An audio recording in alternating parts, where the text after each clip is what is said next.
सोर मोनथिगौ जे मोनसे बिथोरिया ओनसोलाव थानानै माखासे बाथ्राफोर मोनथियो बा माबा मोनसे मोजां खामानि मावना रोंगौथि गोनां सासे मानसि दं होननानै। बे समाव आङो दंफैयो सनितपुर जिल्ला राङापारा हालामनि सिङाव थानाय नैबे 3 नं दिफानजुलि गामिनि सासे दंफां थुख्रा-थुख्रि दंफांनिफ्राय माखासे महरगिरि थुख्रा-थुख्रि दंफांनिफ्राय मोनसे महर दानख'गिरि बिथां सासे आदैनाव आं दंफैयो। बिथाङा नोंथांमोना नायोब्ला नुगोन जे मोनसे जग्रब-ग्रब मोनसे न'आव थानानै बिथाङा माखासे रोंगौथिखौ बिथाङा फोसावनो हायाखै बे अबस्थायाव दङ। बिथाङा बैबायदि जग्रबसे न'खराव थानानै बायदि रोंगौथि थासेयावबो बिथाङा माखासे जिहेतु फोसावगिरि बिथांमोना सफैस'यैयाव जे मोनसे फोसावथायनि बेलायाव गोबां खम जानानै दङ। बे समाव आङो गोजौ फारसे गाखोलांगोन, आं केमेरा पार्सन बिथांखौ उन फैनानै दिन्थिलांनो खावलायगोन। जिहेतु गोबां आसाम अरुणाचल सिमायाव मोनसे थिलाला हाजोआव थानानै बिथाङा बायदि रोखोमनि मोनसे रोंगौथि गोनां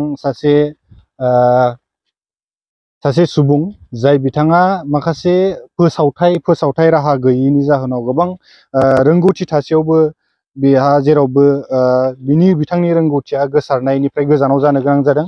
बे समाव आं बिथां आदैनिफ्राय आं मिथिनानै लानो नाजागोन जे नैबे थिलाला हाजोआव थानानैबो गोबां माखासे रोंगौथि थासेयावबो बिथाङा समाजारि बिथिङाव बा समाजारि मोनसे ससियेल मिडिया बेफोराव नुजाथिनाया गोबां खम जादों।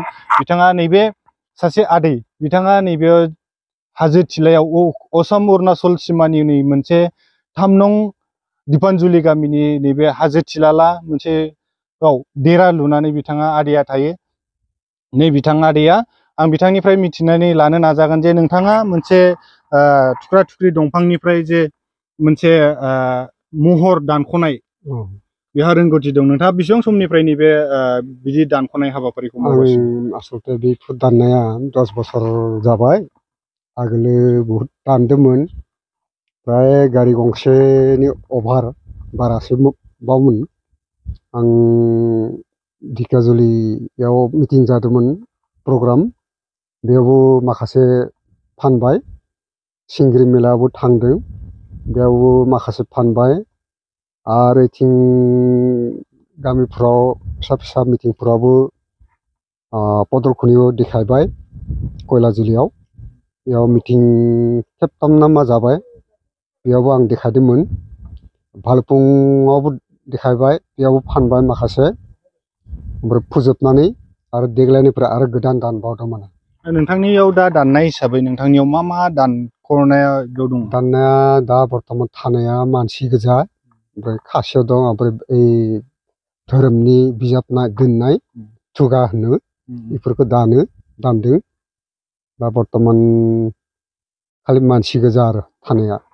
बे समाव आङो नैबे महर दानख'नानै दोननाय, जिहेतु मोनसे महर दानख'ना दोननाय, बेयाव आं बेखौ दिन्थिनो नोंथांमोन केमेरा पार्सन बिथांखौ दिन्थिनो खावलायगोन। जिहेतु नैबेयाव नोंथांमोना नायोब्ला नुनो मोनगोन, जिहेतु गोबां नैबे माखासे रोखोमनि जिहेतु बिथाङा दानख'नानै दोननाय मोनसे मुर्ति दंफांनि जिहेतु मोनसे सावगारि। दा बेयाव नोंथांमोना नायोब्ला नुनो मोनगोन, बेयो जाहैबाय सर्बानन्द सन'वाल। बिथाङा मोनथिखागौ।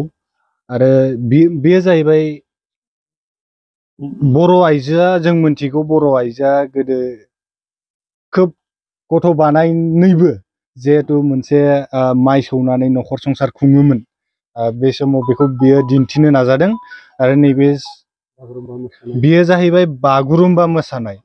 बर' सिख्लाया जिहेतु बर'हा मोनसे आंगो मोसानाय, मोनसे बर' सिख्लाया बागुरुम्बा मोसानाय, बेखौ दिन्थिनो नाजादों। गुबुन फारसेथिं नायोब्ला नैबे जाहैबाय जों जायखौ हनुमान होनना मिथियो, बिनि महर मुस्रिखौ बिथाङा दिन्थिनो नाजादों। आरो गुबुन मोनसेखौ नायोब्ला जाय नैबे बर' सेंग्रा बा बर' हौवा, जिहेतु बर'हा दामग्रा आगजु मोनसे आलादा गावहानो मोनसे दामग्रा आगजु दंखायो जिहेतु खाम दामनाय नैबेखौ बिथाङा दिन्थियो। नैबे जाहैबाय गथ' सासे बिमाया जिहेतु जेरैबायदि सासे गथ'खौ खाङै बायै फेदेरो बे गथ' बानानै खामानि मावनाय बा बेखौ दिन्थिनो नाजादों। गुबुन फारसेथिं आरो नुबावगोन, नोंथांमोना नायोब्ला नुनो मोनबावगोन जिहेतु नैबे खासेव मोनसे ना महरनि खासेव, आरो गुबुन फारसेथिं नायोब्ला नैबे खासेव गिदिर नोंथांमोना नायोब्ला नुगोन।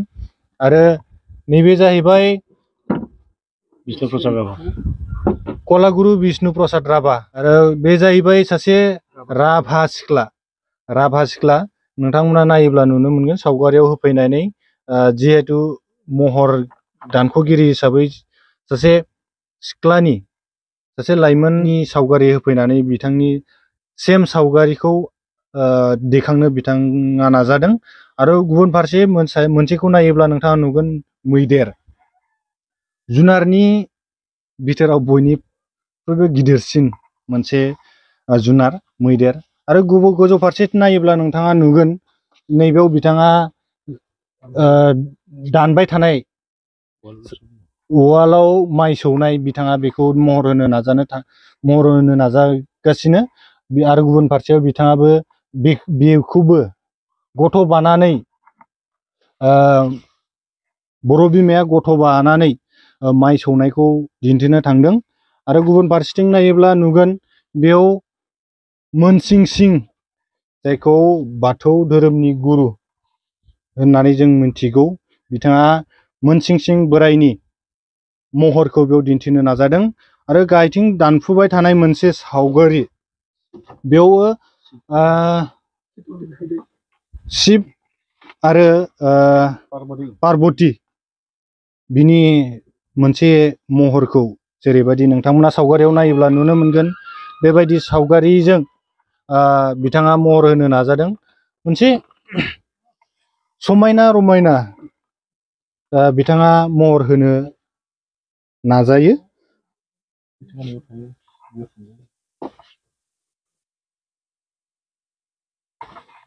जिहेतु बेयाव गोबां रोखोमनि माखासे महरखौ बिथाङा दानख'नानै दोननाय नुनो मोनदों। बिथाङा जे सासे बिथोरिया ओनसोलाव थानानै जे मोनसे गावनि रोंगौथिखौ सिङावनो दोननो गोनां जादों, गावनि रोंगौथि थासेयावबो बिथाङा मोनसे समाजारि बिथिङाव फोसावनो हायाखै। जिहेतु गोबां दिनैनि दिनाव ससियेल मिडिया होनना बुङोब्ला नोंथांमोना बयबो मिथियो, जिहेतु सोरांब्लानो जों मबाइल बेखेवबानो नुयो जे सोरहा मा रोंगौथि दं। बे समाव आङो मिथिनानै लानो नाजागोन सासे बे महर दानगिरि बिथां आदैनि गासै माखासे मुं थं आरो मा गामि बेखौ। आंनि मुं जाबाय बिपिन, टाइटेला जाबाय राभा, ओमफ्राय गामिया 3 नम्बर दिपानजुलि। नोंथाङाथ' गोबाव बेसेबां बोसोरनिफ्राय जाबाय बेयाव 5 बोसोर जाफैबाय आरो आं बेयाव। जिहेतु नोंथाङा नैबे बेबायदि मोनसे अबस्थायाव थायो, माने सेमोन बारहुंखा फैदोंमोन, बै बारहुंखायाव माने माबाखौ बिरलांबाय बारजोंनो।